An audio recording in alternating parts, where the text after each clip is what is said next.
Shalom, jumpa kembali di hari yang baru dengan berkat yang baru dan semangat yang baru. Matius 12 ayat 35 berkata demikian. Orang yang baik mengeluarkan hal-hal yang baik dari perbendaharaannya yang baik, dan orang yang jahat mengeluarkan hal-hal yang jahat dari perbendaharaannya yang jahat. Ada 2 poin di sini, yaitu tentang orang yang baik dan orang yang jahat. Nah, orang yang baik sudah pasti mengeluarkan hal yang baik. Karena hal yang baik itu mulai dari pusat hati. Hati, pikiran sinkron baik, maka keluar kata-kata yang baik, sikap yang baik, kelakuan yang baik, tindakan yang baik. Ini tidak dibuat-buat, ya. Jadi orang yang baik pasti mengeluarkan hal yang baik. Orang yang baik yang hidup dalam firman Tuhan pasti mengeluarkan hal-hal yang membangun. Pikirannya selalu baik, tidak pernah merencanakan yang jahat. Tidak pernah kompromi atau mengadakan satu kesepakatan yang jahat menjatuhkan orang lain. Jadi orang yang baik memang hatinya baik.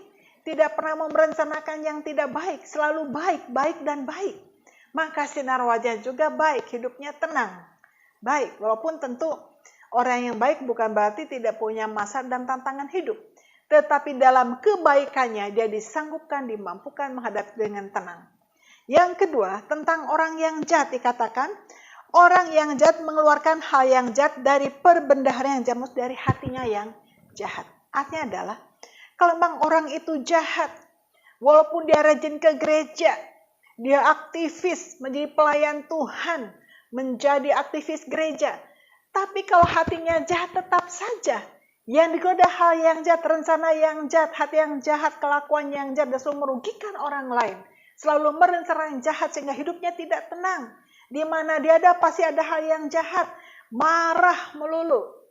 Tidak ada yang benar. Rencananya jahat selalu. Dan orang ini sekalipun aktif sebagai pelayan Tuhan, sebagai orang-orang aktivis, dia tidak pernah mendapat bagian dalam kerajaan surga. Karena apa? Sekalipun dia mulutnya mengudal orang percaya pada Kristus, tapi hatinya tidak percaya. Kalau sungguh dia percaya, maka keluar kehidupannya menurut dia adalah orang yang percaya, yang memuliakan Tuhan. Jadi ada 2 macam manusia, orang baik dan orang jahat. Orang baik adalah orang sungguh mengenal Tuhan, hatinya, perbendaharaan hatinya, pusat hidupnya sudah dikuduskan di dalam Kristus, dan dia lalu mengeluarkan hal-hal yang baik, yang kudus, yang benar, yang selalu membangun, menjadi nyaman untuk orang lain, jadi sejahtera.